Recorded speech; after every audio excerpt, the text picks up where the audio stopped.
ओम नमो भगवते वासुदेवाय। पवित्र कार्तिक मास का प्रत्येक दिन भगवान विष्णु, माता लक्ष्मी, तुलसी माता और गंगा की उपासना के लिए अत्यंत शुभ माना गया है।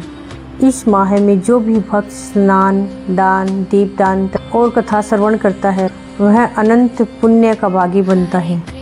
कृष्ण पक्ष की 10वीं तिथि विशेष रूप से पितरों की शांति, पापों का क्षय और विष्णु की भक्ति की दृढ़ता के लिए मानी जाती है। कथा आरंभ। प्राचीन समय में मगध देश में धर्मसेन नाम का एक राजा राज्य करता था। वह अत्यंत न्यायप्रिय, दानी और धर्मात्मा था। उसके राज्य में लोग सुखी थे, परंतु राजा स्वयं एक महान चिंता में था। उसे कोई संतान नहीं थी। संतान सुख की लालसा में उसने अनेक व्रत, यज्ञ और दान किए, परंतु सफलता नहीं मिली। एक दिन शरद ऋतु में जब कार्तिक मास चल रहा था, राजा गंगा स्नान करने गया। वहाँ उसने देखा कि अनेक साधु संत कार्तिक स्नान कर रहे हैं और भगवान विष्णु का नाम स्मरण करते हुए दीपदान कर रहे हैं। उन सब के चेहरों पर अलौकिक तेज था। राजा ने विनम्रता से पूछा, हे मुनिवर, आप सब किस व्रत का पालन कर रहे हैं? आपके मुखमंडल पर यह दिव्य आभा कैसी है? तब एक वृद्ध ऋषि बोले, राजन, यह कार्तिक स्नान का पुण्य काल है।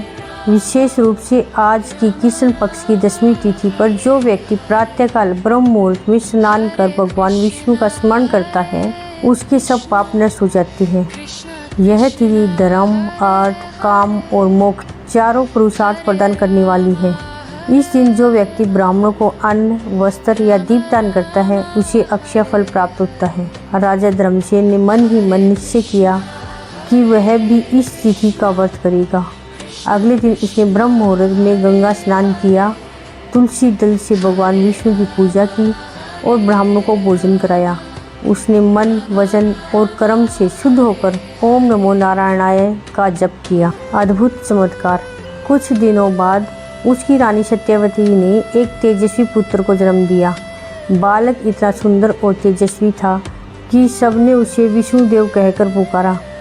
जब बालक बड़ा हुआ तो अपने पिता की तरह धर्मात्मा और भक्त बन गया।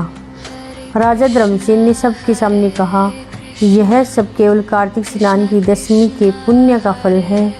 इस व्रत ने मुझे संतान सुख, यश और मोक्ष तीनों ही प्रदान किए हैं। तिथि का महत्व। कार्तिक कृष्ण 10वीं को यश 10वीं भी कहा जाता है। ऐसा कहा जाता है कि इस दिन जो व्यक्ति स्नान, दीपदान और विष्णु का नाम का जप करता है, उसके पाप यमराज के राज्य में जाने से पहले ही नष्ट हो जाते हैं। शास्त्रों में कहा गया है, 10म्याम यह कार्तिकस्य स्नानात्वा विष्णु समर्चेत तस्य पापानि नश्यन्ति विष्णुलोके मह्यते। अर्थात जो कार्तिक मास की 10वीं को स्नान कर भगवान विष्णु की पूजा करता है, उसके सब पाप नष्ट होकर वह विष्णु लोक में स्थान पाता है। व्रत विधान। प्रातःकाल ब्रह्म मुहूर्त में उठकर गंगा, यमुना या किसी भी पवित्र नदी में स्नान करें। यदि संभव न हो तो घर में गंगा जल मिलाकर स्नान करें। भगवान विष्णु, माता लक्ष्मी और तुलसी माता की पूजा करें। दीपदान और यथाशक्ति ब्राह्मणों को भोजन या दान दें। ओम नमो भगवते वासुदेवाय का जप कम से कम 108 बार करें। दिन भर सात्विक आचरण रखें। झूठ, क्रोध और अहिंसा से दूर रहें। फलश्रुति, जो भी व्यक्ति इस 10वीं तिथि पर श्रद्धा से कार्तिक स्नान करता है और भगवान श्री हरि का ध्यान करता है, उसके 7 जन्मों के पाप नष्ट हो जाते हैं।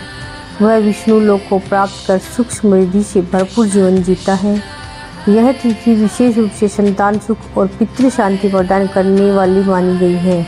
इस प्रकार कार्तिक मास के कृष्ण पक्ष की 10वीं तिथि की कथा सुनने और कहने से सभी प्रकार के दुख, पाप और क्लेश नष्ट हो जाते हैं।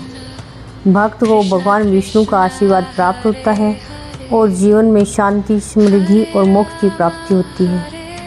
ओम नमो भगवते वासुदेवाय।